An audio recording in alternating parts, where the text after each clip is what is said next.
school and exposed himself to students. These stories and more tonight at 6. If you're not sure about what you're doing when it comes to investing in your 401k plan, you may not be making the best of what is meant to be a solid financial investment. In tonight's Money Talks report, Stacy Johnson shows you how to make your hard-earned money really work for you. Two workers who make the same salary and make the same contributions to their company's 401k plan could have radically different results. The difference is this person knows exactly how to get the most out of their 401k investment. This person doesn't.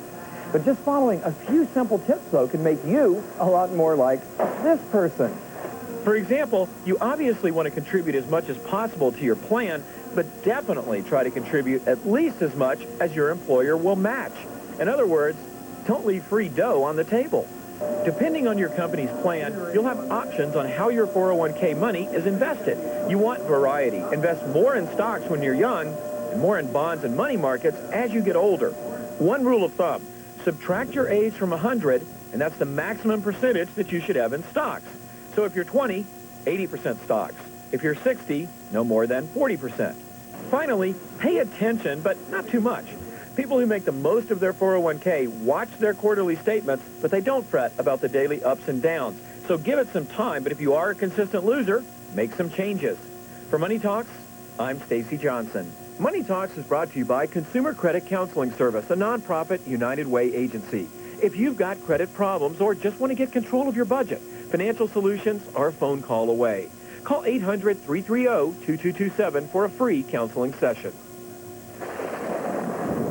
This is Doppler 12,000 weather. It is a gorgeous day out there. It is a gorgeous day. And we're going to show everyone from a special bird's eye view.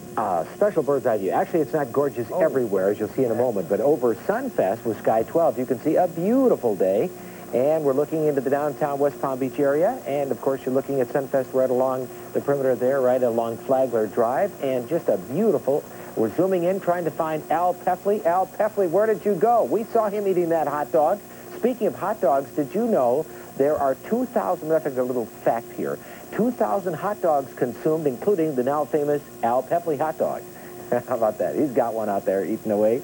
I got 5,000 slices of pizza are sold during Sunfest. Kind of interesting. And just to remind everybody, use those trash cans. I got 800 of them out there to help dismiss all the paper in the trash as the people start to fill in. It should be a beautiful evening. You should go there if you're planning to tonight. Good place to go for dinner. The food is unbelievable there. And you can see we don't have lines of people trying to get in there, so things are just getting started, and it should be a beautiful evening for that. Yes, we do have some hit-and-miss showers around. Look at them. They formed right across the area. They're not moving very fast, but basically they're moving from the west to the east, and you can see most of those way out of the West Palm Beach area and kind of widely scattered as we go. Most of these way to the south as well. Port St. Lucie, you know it's not very pretty outside right now, but we are getting that replenishing rain that we all need to see. We're very glad to provide that for you if we could. If we could switch the button on there, and you can see lots of showers right in that whole area that had all the terrible wildfires the week before last. Again, I want to point out most of this weather is moving from the west to the east, so there are some areas of blue sky and sunshine. The other feature we notice, again, using the full Florida Doppler radar, we haven't seen the setup of the big thunderstorms we saw yesterday. Just hit and miss. We call these convective showers, and they form due to the heat of the day, and you know it's warm outside in all that sunshine. These will all pretty much settle down as the evening goes on once that sun gets a little lower. Outside right now at Port St. Lucie, your rain cooled and showing 76 degrees after the high jumped up to 90 degrees today. The winds are light and variable right now to the north-northwest. There's a 2/100ths of an inch of rain, and more is to fall before the evening goes on with all that rain there. Humidity around 70% throughout the Port St. Lucie area at this time. Now, change in pictures. Let me show you a couple of things. First of all, afternoon highs and morning lows. You got 87 degrees in Vero, 90 at Port St. Lucie, 90 at Stewart, 91 Okeechobee, 87 at Fort Pierce. Morning lows in the upper 60s, so we cooled down a little bit last night. Very welcome. And, of course, you can see the afternoon highs today, red hot. We're supposed to be at 83, and I'm not seeing any 83s, but you're going to see the big payback coming up this weekend. You're going to love the weekend. Here's what's going on as far as the satellite picture. You can see we just missed a lot of cover as the day was going on. Of course, we're building up the heat. We've got a little moisture way back here in the Gulf of Mexico, and that'll contribute to the supply of some showers and or clouds around a little bit more tomorrow than we saw today, I do believe. Now, that storm system that's given everybody so much trouble still is in the southeastern part of the country, and that's a slow mover again, still winding around. And as that does move to the east, that has that trailing frontal boundary for us. And here's the big payback. That's cooler, drier air that's going to wind around that low-pressure area, but not for tomorrow. Tomorrow, that front should be right across our region, so ahead of it, we're hot and sunny with some scattered afternoon thunderstorms, so kind of mixed sky conditions, still hot, and some scattered activity, but things are going to really start to turn around for you just in time for the weekend and for anything you want to do, including Sunfest. Futurecast. Tomorrow morning, again, we're seeing any moisture way offshore, nothing along the shoreline. With the heat of the day, we'll kick up some showers, but they're pretty much widely scattered, and the big picture is still major league offshore. Saturday, that still is in the vicinity a little bit, and we still have a chance of maybe a pop-up shower around on Saturday afternoon, but the overall theme will be first-class, beautiful sunshine and much cooler air coming in. Hard to even get to 80 degrees for the afternoon highs on Saturday and Sunday. That'll be a big change. Now, our winds are light and variable, as you could see a few minutes ago. We were looking at that compass there. We're looking at the seas around 1 to 3. The surf temp at 78 degrees, so it's nice and mild. Our next tide is a high tide at 9 o'clock tonight, and also the sun is going down at just before 8 o'clock, rising tomorrow morning just before 7. Basically, partly cloudy, which means some areas are going to have a lot of clouds, some areas not showing clouds, widely scattered, showers of thunderstorms, the early part of our evening a little bit like you saw on the live Doppler 12,000 radar. The moon is rising at 7:15 tonight, and I hope you get to see that because it's 99% full all night tonight. It's officially the full moon tomorrow night. We'll enjoy that, lighting our sky tonight and tomorrow night. Tomorrow's going to be a mixed day, partly cloudy to cloudy period, scattered thunderstorms building with the heat, and it'll be a little on the breezy side. That wind should be coming at us out of the north at around 10 to 20, and that's going to pull in drier air for us.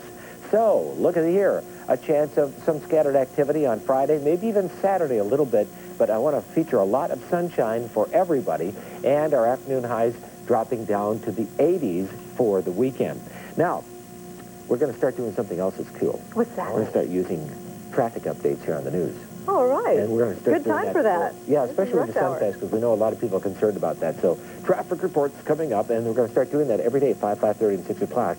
Now that we've got that daylight out there, you use the helicopter. It's going to be good. It's going to be good. All right, We're everywhere, John. We're everywhere. It's going to be better for you. Thank you, John. Your fraud, scams, and rip-offs alert is just ahead, and a big mystery still unfolding tonight. Authorities are trying to figure out why a man was purposefully pushed in front of a train. Some rough weather moved in across the state today, hitting areas extremely hard. We'll have the pictures and more when we come right back.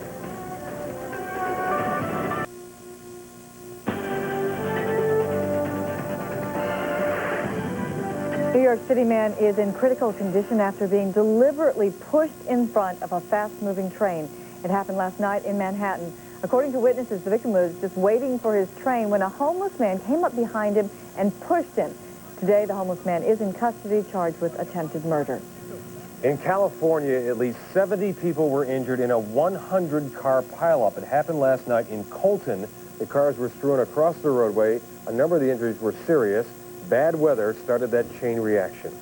Now, the same weather system that swept through our area today did a lot of damage to the west of us. The Tampa area was hit particularly hard by the storms. High winds toppled trees and even ripped the overhang off of gas station pumps.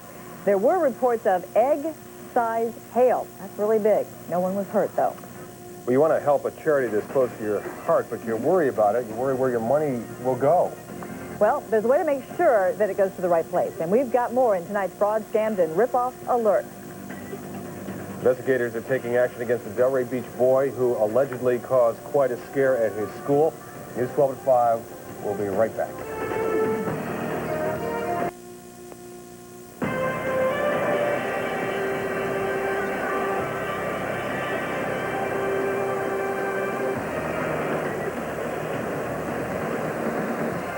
There are so many organizations out there. How do you know who is genuinely helping the needy and who isn't? Good question. Here's Jennifer Rem with tonight's Fraud, Scams, and Rip-Offs Alert. It's been said Americans are the most generous people on the planet. Fact is, last year charities in this country raked in $41 billion in donations. The downside, an estimated $10 billion was pocketed by unscrupulous individuals. So what do you do when you want to give and be certain the needy gets it? There are 4,000 organizations in that book that could call you and solicit you for a donation. Each one of them registers with the state each year, or each 6 months, or each 90 days. I mean, all you got to do is divide by 352, and it's mind-boggling how many calls and pieces of mail you could get asking for a donation. The book Robert Shadig is referring to is The Gift Giver's Guide. It lists some 4,000 licensed charitable and not-for-profit organizations in the state of Florida. If an organization solicits you and they are not in that book, and they do not have a license with the state of Florida, then it is a complete fraud, and that's something that the Attorney General should look into. Shadig, who handles fundraising for a local firefighters union, says the Gift Giver's Guide prints how much money an organization raised, how much was spent on administrative costs, and how much actually went to those in need. If you ask a solicitor if the organization is in the book, and it's not. A lot of the organizations, especially the bad ones, will not call you because they know when you look them up, you'll never send them a check. And it costs them money to make telephone calls, so they won't do it. If you'd like a free, yes, I said free, copy of the Gift Giver's Guide, you may call the state's Division of Consumer Services at 1-800-435-7352. Have a fraud, scam, or rip-off to report? Give us a call toll-free at 1-877-639-7985. Or you may contact us at our web address shown on the screen. Jennifer Rem, News 12.